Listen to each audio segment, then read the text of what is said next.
take projection.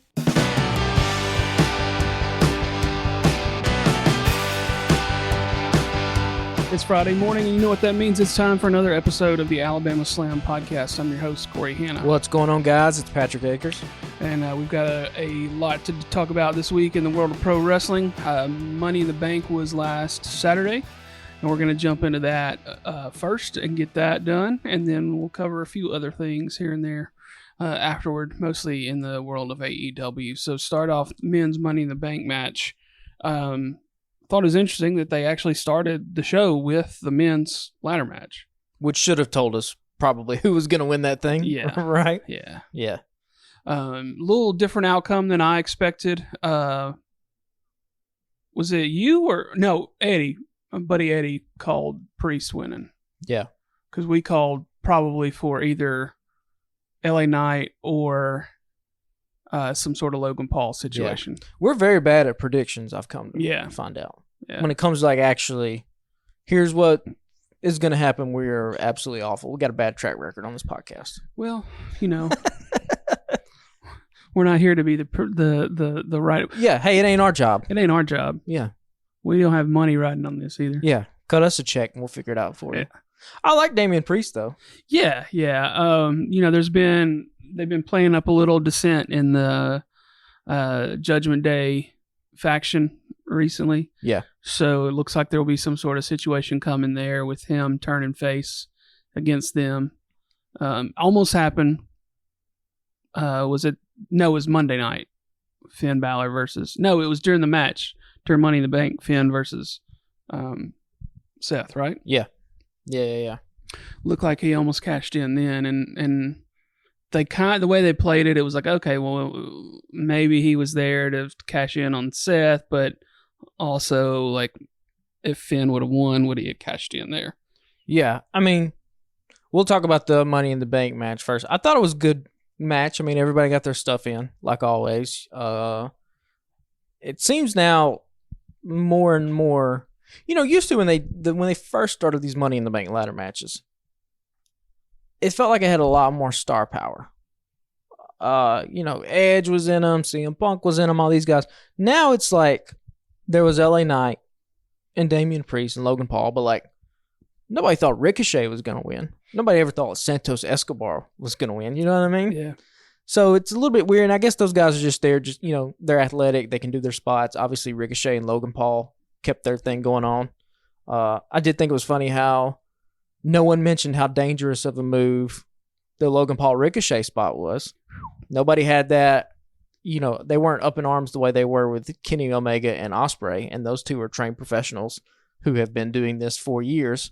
Logan Paul, this is his sixth match, and yet not a peep out of anybody about how dangerous that move is, but I digress.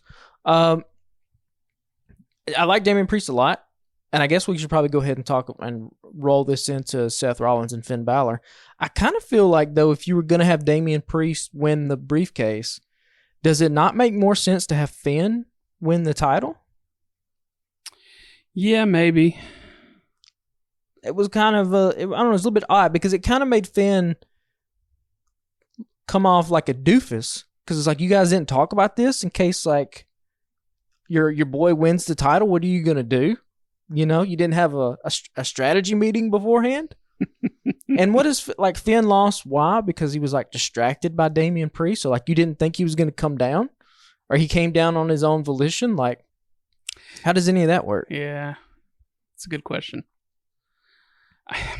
I texted my friend Eddie at one point, probably about mid-show, and I was like, something about this whole production just seems a little weird. It wasn't the fact that Priest won, because I was like, you know, you could kind of see that coming.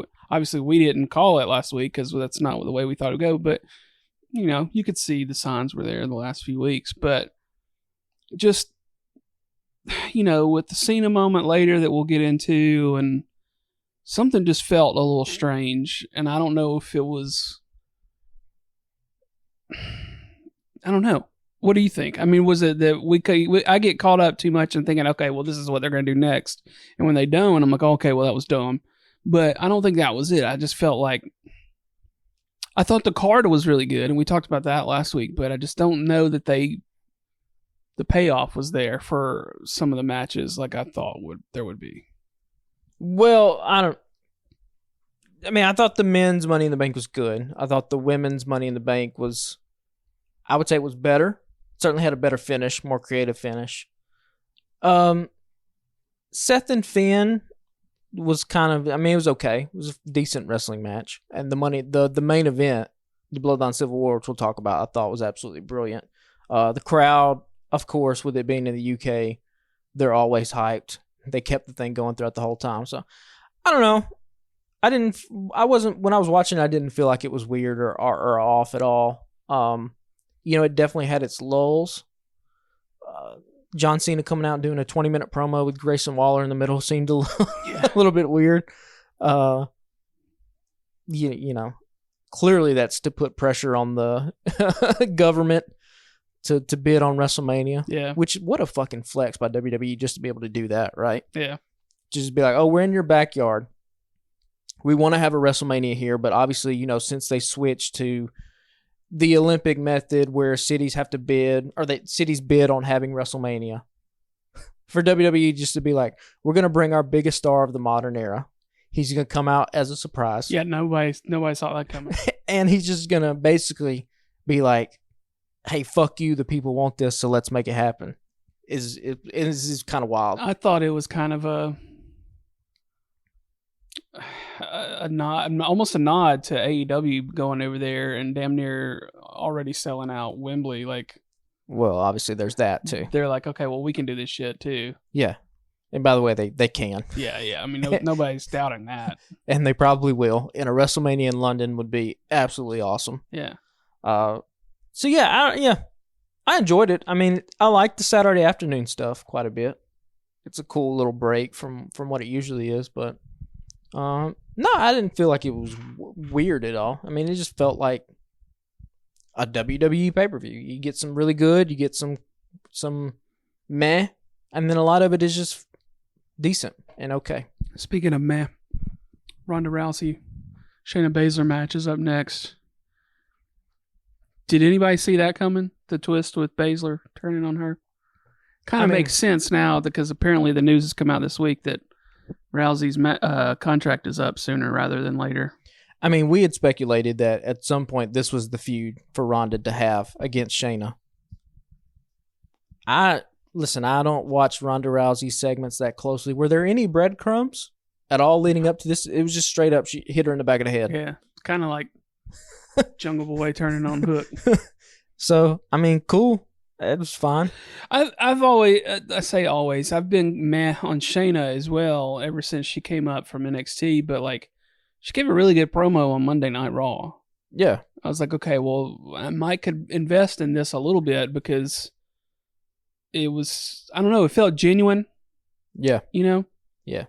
And I thought, I don't know, I didn't expect it out of her, so I was like, okay, well, maybe I'll be a little invested in this now, whereas before I was like, I could care less. Yeah.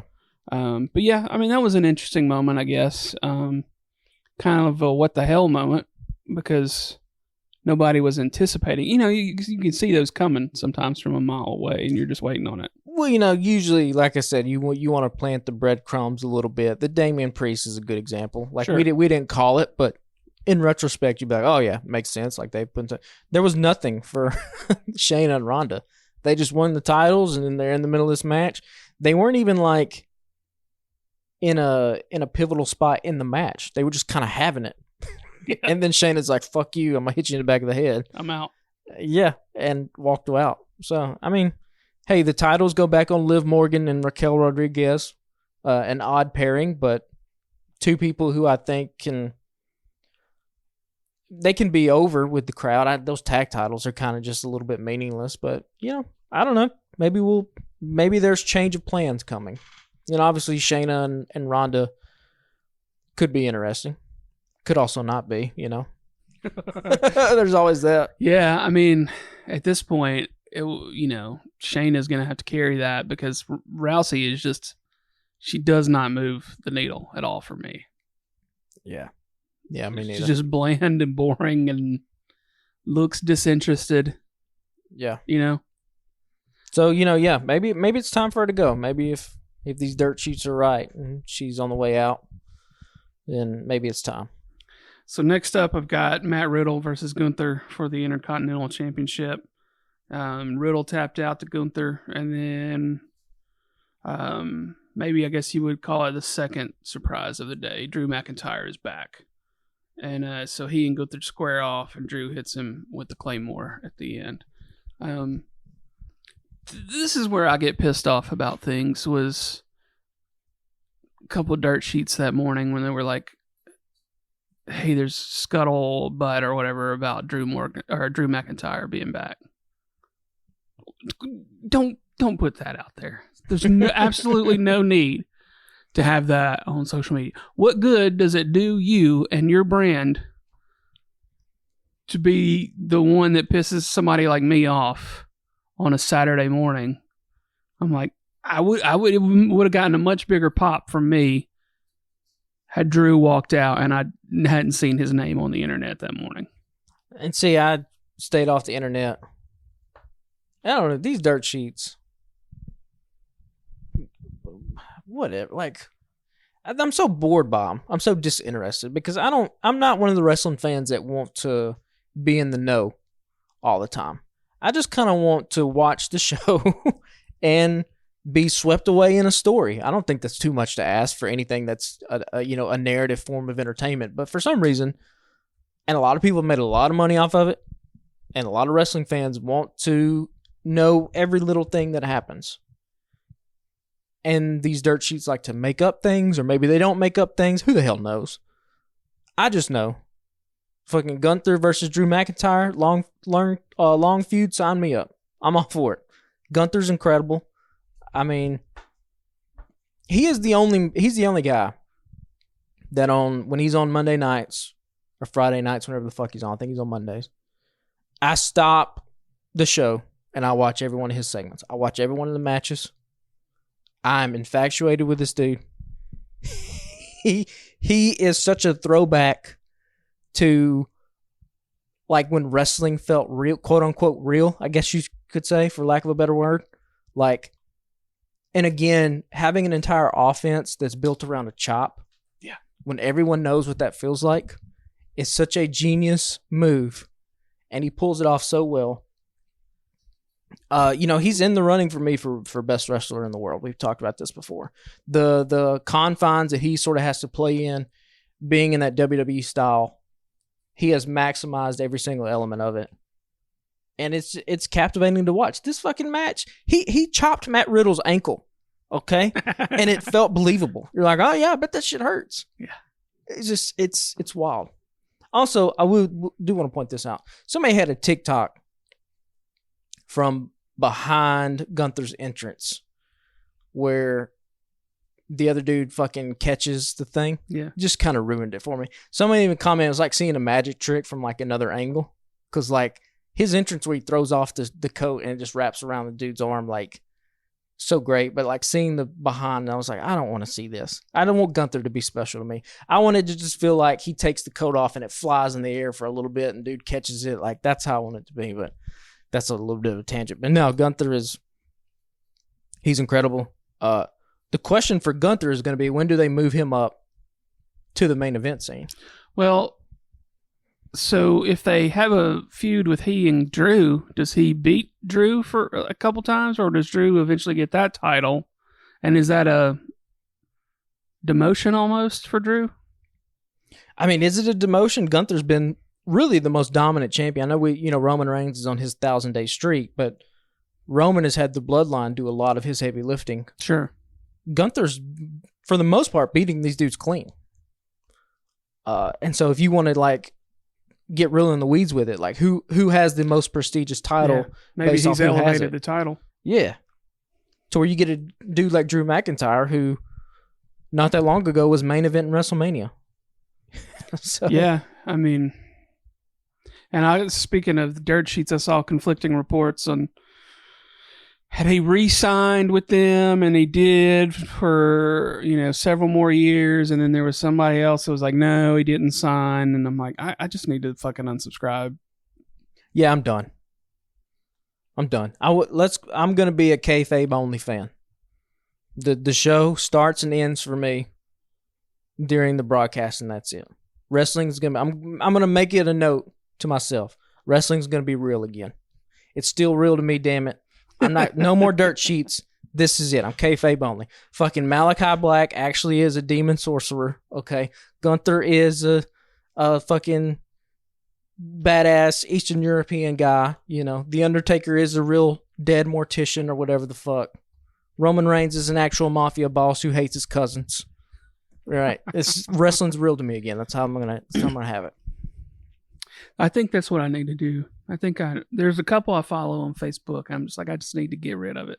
Yeah. All it does is piss me off. Well, it's like so, to me, it's like so uninteresting. Because nobody's given any like good takes about wrestling or about the stories. They're all just like, you'll never believe who re-signed. You'll never believe who's at Monday Night Raw. It's like, I don't really give a shit. Yeah. Yeah. So this is a rant. We've ranted about the shitty Bleacher Report app during AEW pay-per-views before, but of all times for Twitter to just completely shit the bed was right smack dab in the middle of Money in the Bank. Did you notice that? I saw people tweeting about it. Yeah. That was right when all the quote-unquote rate limits were instituted, and apparently what happened was they didn't pay their fucking Google bill, is what I kept reading later. Oh, is that what it was? Okay. Was that, they didn't pay one of their bills, and they were getting fucking throttled or something. I don't know how any of that shit works. No. So yeah, it was just a clusterfuck, and I love being on Twitter in the middle of these things and getting reactions. Yeah. Right. And it was a clusterfuck. So, fuck you, Elon. You ruined that part of the day. Next was Cody and Dominic. Not exactly what we called either. No, a little disappointed. Yeah. But I'll say, fucking Cody in WWE, he just works, man. The whole thing works. The entrance, the fucking pyro. He has really what is the best wrestling entrance song of all time, because it was like engineered to be that. It has literally everything. Yeah. Right? It has wrestling has more than one royal family, right? Which is like equivalent to like a stone cold glass break. Yep. Where like you hear that and you can look at your buddies and be like, oh shit, it's Cody. And then it has the intro with the drums, right? That gives you time to like fucking everybody get hyped. And then you get the pyro, and then the words start, right? He comes down, he fucking, shaking hands, kissing babies. It has the sing-along part, the whoa. He fucking takes his belt off, gives it to a kid. The fucking kid's in the front row's crying because damn, the hero just walked down. It has another fucking whoa. It's got more pyro. Like it is. It's got a Dusty shout out. It's got everything. It has literally everything to be the best wrestling song of all time. And that, to me, honestly, like, I think I would put it up there. I've always talked about the Stone Cold thing. People, the glass break, that's the best one. The Stone Cold song, very repetitive. Yeah, it's just dun dun dun dun. That's dun, all dun. it is. The Rock, same thing. Very repetitive. I thought John Cena horns, the entrance is the best song ever. I think it is now taking a backseat to Kingdom by Cody Rhodes. It's engineered to be the best thing ever, and it might be damn if it doesn't work. Something, Cody Rhodes. Yeah, you don't even have to fuck, but this thing, you don't have to know the words. You can just go, whoa! That's all you have to do. You can be completely shit-faced when you do it, No matter your level of inebriation, everybody can sing whoa. And you throw your hands up. Even my wife Jamie jumped in on the whoa the other day. Yeah. It's so good. He is. Yeah, I talk about sports a lot of the time on this podcast, but like, he was just like a basketball. In AEW, he was a basketball player that didn't fit in the system, right? Sometimes shit happens, okay? He's a 3-and-D guy. He's a space dude, and they're trying to run the triangle, whatever kind of, sports metaphor you want to use. He comes over to WWE. It fits like a glove. It all works. Everything works. He's fantastic. So without spending too much time on it, since he basically built himself up over the indies several years after he left WWE, like, how did he make that work then? Like, was he doing a different style then? Because I wasn't watching. I have no idea. I just know that he basically went back out on the indies and made a name for himself, which is how he became an EVP at AEW. Well, yeah, he leaves WWE as the Stardust character, right? Goofy face paint, the fucking glittering onesie he had to wear. And yeah, he basically goes to the indies and reinvents himself. And again, keep in mind, he didn't come from the indies, right? He signed very young to WWE and came up through that entire system. So as he goes to the indies, it's kind of like, figuring out how to play a different style of music, really. And so he does all these matches. He fucking goes over to Rev Pro. He wrestles a Will Ospreay. He goes to New Japan. He goes to Ring of Honor. He's getting time in the ring with all these different guys who have different ways of doing pro wrestling, right? Because there's a lot of different styles. And he kind of molds himself and creates this new version of himself. And then, he goes to AEW, and, I'm still would be interested to hear what exactly was the final straw that made Cody leave AEW. And I'm sure at some point our boy Conrad will have that fucking podcast, right, where Cody spills all the beans, right? But then he goes to WWE, and he comes back really as this completely different version of himself. Yeah, that has, he has all these different styles he can do now. And sometimes you have to kind of go away for people to miss you on that stage, and also to just like get better.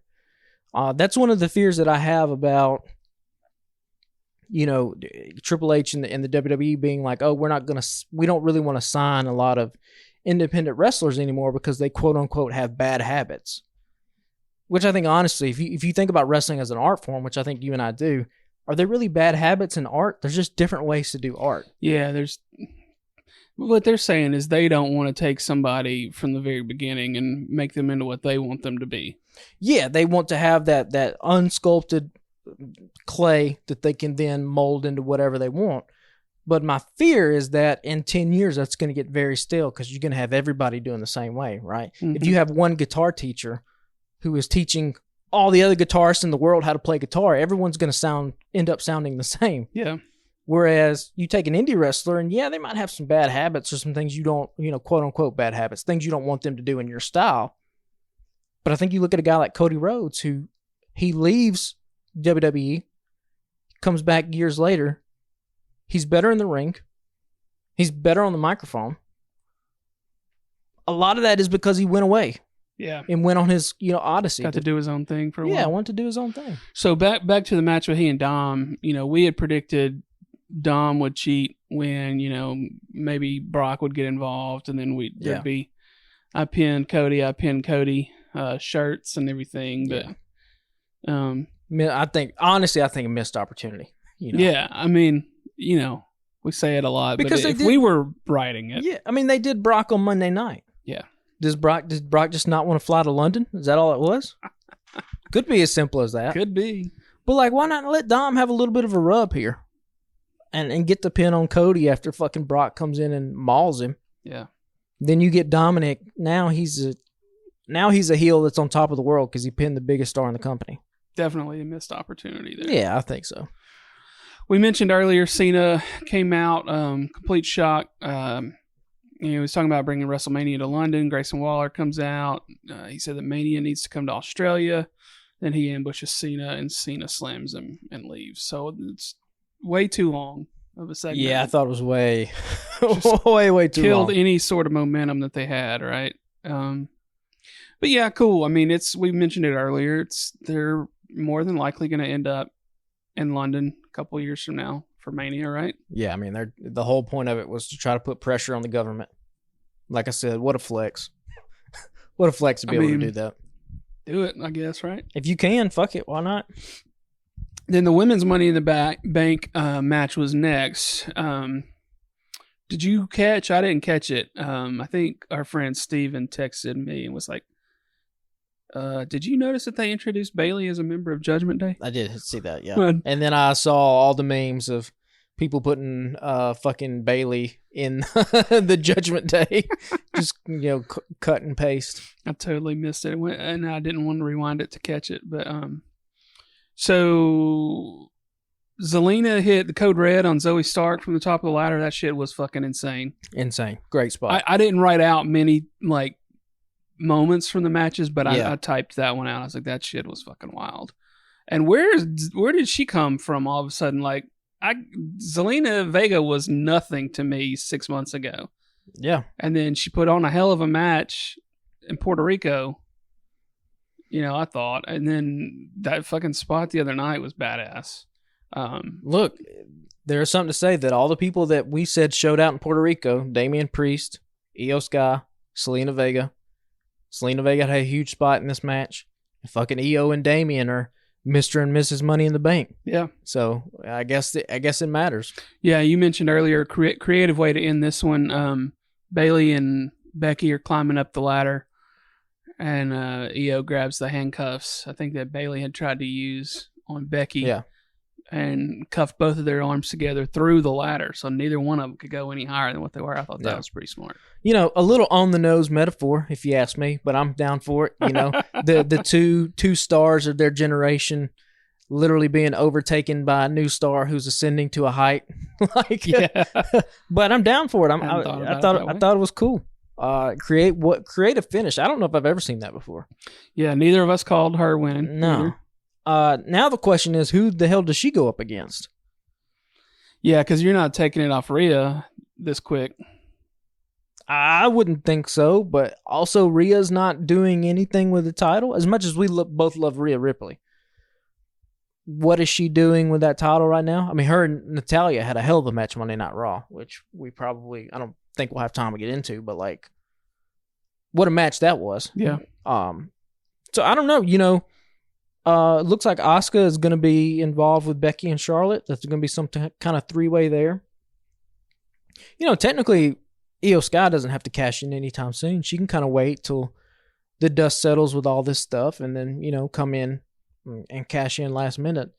I think somebody else said this on a podcast. She's already the second or third longest reigning Miss Money in the Bank. I saw that somewhere too. Apparently, the women cash in a lot quicker. Yeah. So, let her have it for a little bit and also let her decorate the briefcase. Yeah. I missed when people used to decorate briefcases. Yeah. Let her get some stuff on it and some stickers maybe. Change the paint. Whatever she wants to do. Different color. But I love Io Sky. I mean, she is absolutely fantastic. The Genius of the Sky nickname fits her so well. I love that she cuts promos in a different language. Yeah. Because like we talk about all the time, it is called World Wrestling Entertainment. The more world you can bring into it, I think the better. So yeah, I was super pleased with this match. Thought it was cool. It lets the Becky and the Trish stuff keep going.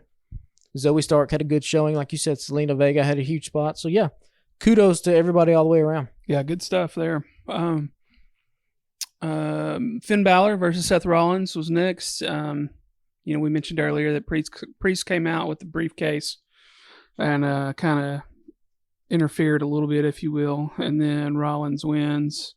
There was a moment where I thought they might switch it to Finn, but I was like, they didn't let it happen. So, that was a good match. It felt way rushed. Yeah. And this came right after John. Did it come after John Cena? No, it was after the women's. Yeah, because I typed them out in order. Okay, so yeah, it felt rushed. I mean, both of these guys are great. Like I said before, I think it makes more narrative sense, or at least it's more narratively interesting, if Finn has the title and the dude that's holding the Money in the Bank is in his own faction. It's supposedly his friend. Because right now, where's the dissension amongst the Judgment Day? Unless it's just, hey, you cost me a title match. But then again, it makes Finn look like a dumbass because why did you guys not talk about what was going to happen?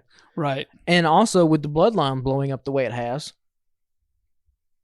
Judgment Day now has a lane to kind of run in as the dominant faction in the WWE. And so I just think it'd be cool if Finn was like, because then Finn can have the title and be like, hey, I'm the title. I'm the World Heavyweight Champion. Rhea's the women's champion. If you had Dominic beat Cody, you can say Dominic just beat Cody Rhodes. And Damian Priest is going to cash in. And he might beat Roman Reigns. He might beat Gunther. He might fucking beat Austin Theory. Judgment Day might run both shows. But now you don't have any of that. Yeah. Yeah, good Even point. though in those situations we know, hey, Damian's not going to cash in on Roman. Damian's not going to cash in for a secondary title. It's going to be the World Heavyweight title. But now you can play that up as, Damian can kind of act like he's going along with it. But then in the back of his head, in the back of our heads too, we know, oh, he's going to be gunning for Finn's title. Yeah. But now I don't know where they go with that. Well, let's spend a little time with the Usos versus Roman and Solo. Wild finish, I thought. We are going to be sad when this ends. Let me just say that right now.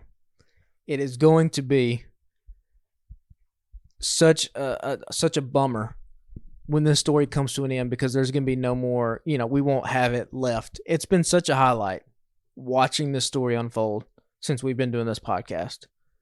And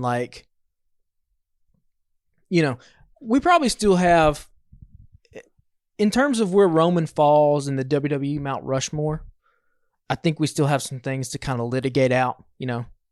Is he better than John Cena? I personally do think he's better than John Cena, but, that could be up for debate. What I don't think is up for debate anymore, Roman Reigns is the best heel of all time. He's the greatest villain in wrestling history. He's better than Flair, okay? Because for Flair's thing, Flair, dirtiest player in the game, right? Probably the most well-known heel in wrestling. There was a lot of the fan base that still loved Ric Flair. You go back and watch some old school 80s WCW, there's a lot of fucking young yuppie dudes in that crowd that are wearing suits, that are throwing up the fours. He was beloved, right? I think then you look at a guy like Vince McMahon, okay? Vince McMahon, I probably do think is, up until Roman, was the best villain in wrestling history. But there was no emotional depth there to Vince, right? No, he just he was the boss. He was the billionaire boss going up against the blue collar worker who was trying to usurp authority. Like, classic story, but there's no there, right? Right. 2009 Randy Orton, fucking love his run, just as a psychopath, right? Completely bald head, but again, no emotional depth there. What Roman is giving you is, cue up the Martin Scorsese meme. This motherfucker's giving you cinema, okay? He's giving you Scorsese. He's giving you fucking Steinbeck. He's giving you all of these fucking, everything good about literature, cinema. It's all in Roman's face. He's the only top guy ever that can convey so much with just a facial expression. It is kind of unparalleled at this point. And that's why I think I talked about a couple weeks ago, to me, he's the greatest character too in wrestling, just because he goes against so many of the norms, right? He's insecure. That's insecurity has never been a thing that any wrestler has ever portrayed. Because honestly, deep down, what is Roman's sort of psyche? He's a dude that wants to be loved. And what's even crazier to think about is that if you take the Roman Reigns minus this tribal chief character part of his gimmick, he probably goes down as the biggest failure in wrestling history. He was pushed down the fans' throat. The fans routinely said, this is not our guy. He was supposed to be beloved. They booed the shit out of him. He comes back as this tribal chief character, and he flips all of that on his head. How many wrestlers have ever stood in a ring and 17,000 fans have chanted fuck you? Right. Very rarely has it happen. Also, you want to talk about when we mentioned this last week too, the fact that he elevates guys. I mean, let's go back. Let's just start talking about the top guys.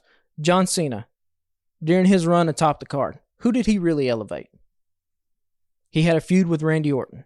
He didn't elevate Randy Orton. Randy Orton is probably the most can't miss blue collar or blue chip prospect the wrestling business has ever seen. Okay, second generation superstar, 6'4", fucking handsome as shit. John Cena ain't doing it. Randy was going to be great regardless of who he worked with. Right. Edge was already great, was already in that main event level scene when he started working with John Cena. Look at a dude like The Rock. Who did The Rock elevate? Well, fucking nobody, because he's working across Stone Cold Steve Austin. Both of these two dudes are the biggest stars the industry's ever seen. Ric Flair, you can make an argument. He elevated guys. Ricky Steamboat, Sting, probably the two most famous examples. Roman Reigns is cut from that same cloth. Roman is not wrong when he looks at Jimmy and Jay and says, before you guys started working with me, nobody could tell you apart. I didn't give two shits. I said this last week. I didn't give two shits about the Usos or anything they did before the storyline. And now you can make an argument Jay Uso is a top, what is he, the number 4 babyface in the WWE? Oh, really? I mean, you have to say, like, he's behind Cody, he's behind Seth, and he's behind Sammy, but after that, it's probably him, right? Yeah. Probably. And again, it's because he's working with Roman Reigns. He's working with the biggest villain in wrestling history. Also, Sami Zayn. Sammy was a comedy act. Yeah. Before he worked last year Bloodline. WrestleMania versus the Jackass cast. Yeah, and he gets embroiled in this feud in this Bloodline story. And he's one of the biggest baby faces in the company. So like, there's just so much about Roman, and you know, I could go on and on about this dude, but like, he's so good, and I just want us all to realize like how special this thing is that we're watching, because I don't know if you could replicate this. So did you see it going down the way it went down with Jay getting the pin at the end? Well, I mean, we talked about last week that we think Roman and Solo are going to win, but like, that's just because we need to advance the story forward. But like, no, if there's going to be a guy that pins Roman, it's going to be Jay. Yeah. I was in utter disbelief, and my wife was even more so. She got, this was probably the most intense I've seen her watch a wrestling match. You know, this storyline is what got her in, and then the Judgment Day kept her into watching wrestling with me, or at least Monday night. She usually watches Monday Night Raw, and then the pay-per-views. But she was yelling and screaming. She was going fucking wild the other day. Yeah. It was awesome. Yeah. And you even have the little moments, right? Like, now you can kind of see how this is going to play out. Because Roman and Solo hit those combo double team moves. I think Jay on what it was. Roman goes to pin Jay. 1, 2, 2.99. Jay kicks out.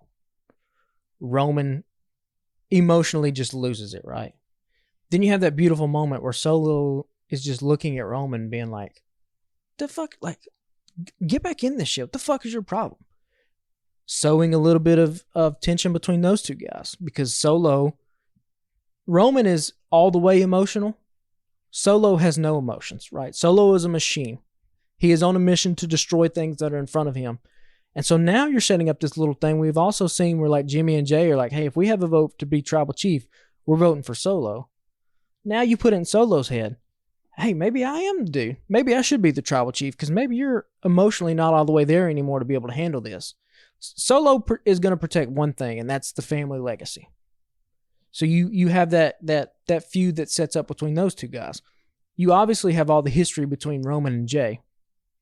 Roman's tribal chief character really took off after he beat the ever-living shit out of Jay, right?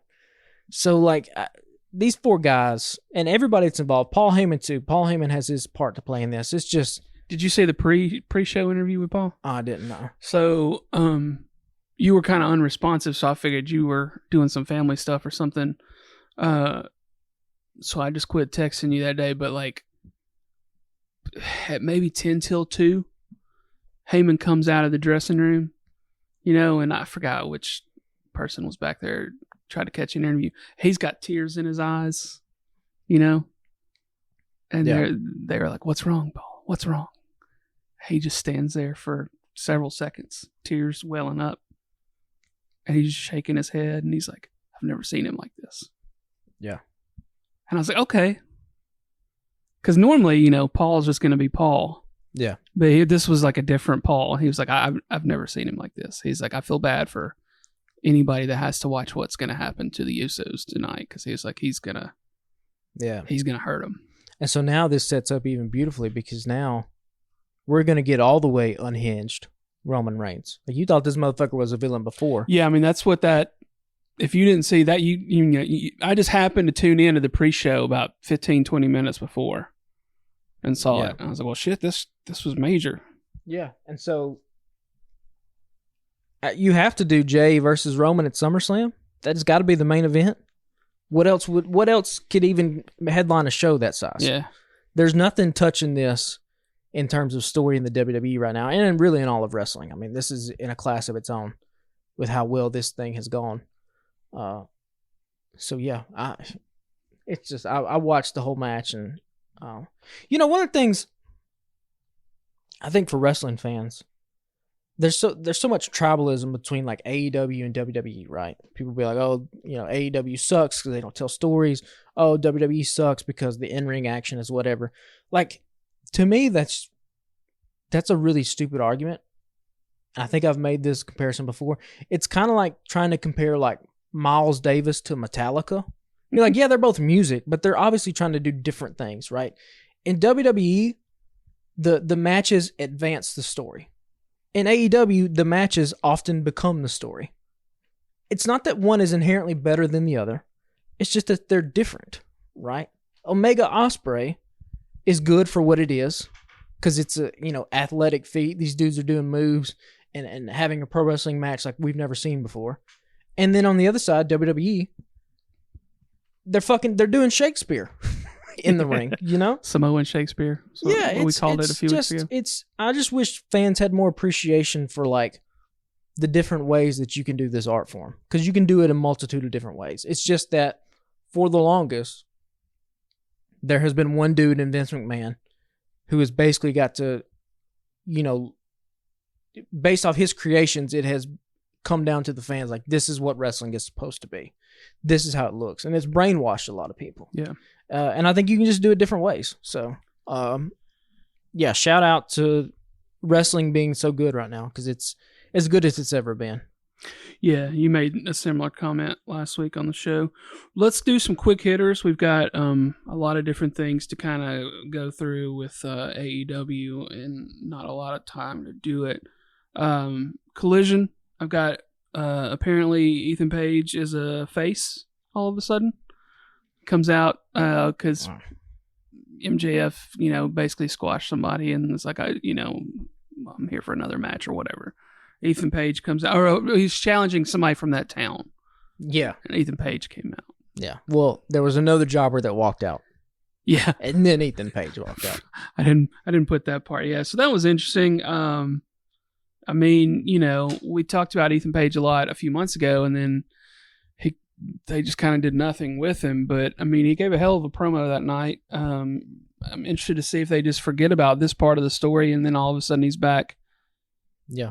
Doing the bidding of the Hardys again or whatever. Yeah. Our boy MJF's going to need a break. Yeah. He's getting that Orange Cassidy schedule going on now. The motherfuckers wrestled, 3 weeks in a row? Can't do this to the champ. The cat is at home being lost. Did you see that on Twitter? He posted, like, you guys are making me work so much. Like, my cat is missing me. And it was just a picture of him hugging his cat. Just brilliant Jesus stuff Christ. by MJF. Yeah. And then you had asked last week about the guns being part of Bullet Club Gold. It looks like that's official. I thought it was already official. That's why I was kind of weird. Yeah. I was like, oh, okay, now they're making it official, I guess. Yeah. But like, I don't know. If wrestling history has taught you anything, it's that, like, if a bunch of dudes in the ring in the show and they all do like the same hand gesture, they're part of a team now. That's how that works. You don't have to like say it again, but right. I guess they just said it again. So, and then Ricky Starks got the win over Juice Robinson to advance in the Owen Hart Foundation tournament. So it looks like, unless something crazier happens, it looks like it'll be Punk versus Ricky Starks for the winner, to be the winner of the Owen Hart tournament. Yeah, that should be fun. Should be fun. Yeah. Because people at first were like Punk and Joe, but then when you look at the brackets, you're like, well, they're in the same bracket. Yeah, so, that's happening this week, right? Yeah. Yeah. So that'll be a good match. And then Dynamite, they teased Nick Wayne turning 18 with an interesting segment with Darby Allin and his backstory. And then they announced at the end of the show that he'll face Swerve Strickland next week on Dynamite, which will be fun, I think. Apparently they've wrestled before. Yeah. Like This year. Yeah. So when? Okay, I was going to ask when that would have been. Yeah, it was. I think it was for an organization called Defy, Okay. which is in Washington, which is I believe is where both Nick Wayne and Swerve are from. Yeah, I knew Swerve was from up because he and Darby had a history. Yeah. So I'm pretty sure I saw the Swerve versus Nick Wayne match. Okay.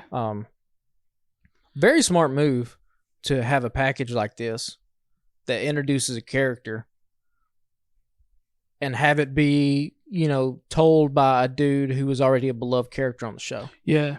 Because Very otherwise smart you're move. just throwing him to the wolves. Yeah. And I don't know. I've not seen this kid cut a promo, but he's fucking 18. He's probably not going to be good at cutting promos. Right. There's a lot of dudes who have been doing wrestling for a long time who still suck at promos. Right. He's good as shit in the ring, but he might be terrible with a mic. I don't know. I mean, he reminds me, and I've said this before, of a very young Will Ospreay. So, like we said, if AEW can't sign Will Ospreay, maybe they already have Will Ospreay on the roster, Give him a couple years. Except he's 12 years younger, yeah. Interesting segment with MJF and Adam Cole last night. So MJF and Adam Cole, I guess, are already a top 5 tag team of all time. They are. I didn't know what the fuck they were gonna do. I'm so down for this. I hope it keeps going. I did laugh my ass off when Cole is doing his entrance and he got to the center of the ring and fucking MJF's running circles around him. Not just that, but just the fact that MJF had his mannerisms down. Yeah. Right? They both do the boom at the same time. It's just... And listen, we've said this before. The fans want so desperately to fucking cheer for MJF because he is so good at everything he does. And I don't know when this dude's going to turn babyface, but when it happens, get ready. Because it's going to be unlike a lot of stuff that we've ever seen. Because it's just... The dude has... He has everything, okay? He can go in the ring. He's fucking... Wednesday night, he's fighting from underneath. Like he's fucking... Carrie Gilbert from fucking Rock and Roll Express, right? Waiting to give the hot tag to fucking Ricky Morton. Like MJF and Adam Cole do some Rock and Roll Express type shit. Fighting from underneath. The crowd's fucking chanting for him. He's just great. Adam Cole's great. I don't know where they go with this story. I don't know if they headline... Did they headline Wembley? Do they headline All Out? I don't know what happens. Yeah, I don't know. But, I mean, they're going to have another match. MJF's going to turn on him. That's how it's going to go. Or maybe Adam Cole is smart enough to realize MJF's full of shit and he turns on him first, But the little skit they did where they were working out and MJF is making fun of the dude. What does he say? When he goes to the dry cleaners, they're like, we don't clean curtains. Don't do curtains. And you saw Adam Cole, if you go back and watch it, he's breaking just a little bit. Because, it's just, there's no way. MJF did all the, corny shit that every babyface has ever tried to do, but somehow he just pulls it all off. It's incredible. Yeah, it was, I thought they did a good job with that little segment of them working out. It needed something besides just them getting in a truck together or whatever. And we've said this all the time, man. When you go back and think about your favorite moments in wrestling, a lot of them don't happen inside the ring. A lot of it is like Austin coming down with the beer truck, Angle coming down with the milk truck, the fucking, what is it, the This Is Your Life segment with Mick Foley and The Rock. A lot of it is that kind of shit. Yeah. And AEW should do more of that. And maybe as more people have come into the creative room in AEW, we'll see more of this. Because, I mean, honestly, that was the highlight of the night Wednesday. We got all this amazing wrestling, and you and I have spent the most time talking about fucking MJF and Adam Cole being a tag team partner and doing the fake little workout stuff together. Yeah, at first I was like, what's the point of this? And then it was even more so when they made Swerve and Keith Lee be in a tag team again last night. I was like, what are they doing here? Correct me if I'm wrong. Has Keith ever got his retribution on Swerve? No. And I don't think so. I was looking last night when they were running the old replays. That shit happened in December. Yeah, it's been a minute. Because he was out for several months. It's been so long that, one of the motherfuckers there don't work there no more. Trench has gone. Yeah, he's come and gone. Yeah. And Keith Lee has still not got his comeuppance on Swerve. Yeah. Again, just like fall by the wayside. Swerve also, like, the dude's got money written all over him. Yeah. He's gonna be a star. He is a star. But like, I don't know. If I got the pencil, that dude is in the same echelon as like a John Moxley and an MJF for me. I think he's got that much potential. So yeah, we'll we've talked about him in length before on the show. There's never been a hip hop supervillain before. It's never happened, and he's the one dude who can have it. And like, also, if we get Swerve as AEW World Champion, that automatically means we probably get more Rick Ross in AEW. And the more Rick Ross we can get in AEW, the fucking better. What does he say? Allegations? False allegations? Classic. So the last thing that we could touch on, our boy Eddie Kingston won himself a title in New Japan. I did not watch the match. I haven't seen it either. Honestly, did not even realize the match was taking place. But as soon as I saw it on Twitter, and I saw his like celebration with Homicide, it immediately just made me smile. And, you know, talking about things, of course, that we bring up over and over again on this podcast. If there is one dude who has massive babyface appeal in all of wrestling today, WWE, AEW, fucking New Japan, anywhere,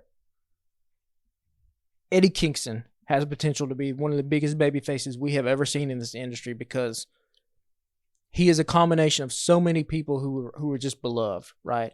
He's part Dusty Rhodes. He's part Mick Foley. He's the classic underdog story. Like, and I think I tweeted this out too. In a world where all wrestling fans know that wrestling is quote unquote fake, he's the only dude that feels real. Yeah. Like, there's no character there between Eddie Kingston, or seemingly no character there between Eddie Kingston the person and Eddie Kingston the character. Yeah, it all feels real. It's a very blurred line, like where it's real cut and dry with a lot of folks. Yeah, it's not with him. It seems that's why I was asking you last week on the show. I was like, do you think he really hates Claudio? Yeah, and just I just thought maybe he really fucking hates Claudio. The fact that you even have to ask that just shows how much of a genius this dude is. And how much people, when he is on screen, are willing to just believe in the story and just lose themselves in it. I think they'll probably get back to him versus Mox at some point again, right? Well, you know, Eddie's doing the G1, so he'll be off AEW television for a little bit. But is this setting up? Is AEW's?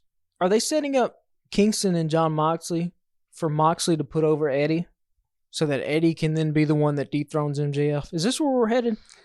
Eddie, if you'll remember, was one of the people in the beginning of the year when we're like, okay, well, MJF's going to have a few feuds between now and next year when he loses the belt. Who do we have? And he had Ricky Starks. Mm-hmm. We called Ricky Starks already. Eddie was one of the people that we mentioned. Yeah. And it's like, it's right there. The story writes itself. Yeah. The snobby dude who's always had the golden spoon in his mouth going up against the dude who's had to scrap and claw for everything he's gotten. Who almost sold his fucking boots right before AEW signed him. Yeah. And I mean, the promos that those two guys can have together. And again, we talk about this all the time. Like, AEW needs to try to be different. They need to be different from WWE. They don't need to be... Every company has failed in wrestling because they've tried to be like WWE. Fucking TNA tried to be like WWE. And it does not work. What those guys do over there, they're the only ones that can do. So if I'm AEW, what can I do? Well, I can present a dude like Eddie Kingston who feels as real gets, does not look like a superstar, you know, looks like the fucking dude that works down at the mechanic shop down the road and has one too many beers and fucking is probably, you know, the sheriff's probably looking for him, and you know, you got a story where somebody's like, oh, he beat the shit out of my brother one time. Like, that's what Eddie Kingston is. And I think there's a real utility in AEW to try to run in that direction as much as you possibly can. And I think he will draw some people in. I really do. Yeah.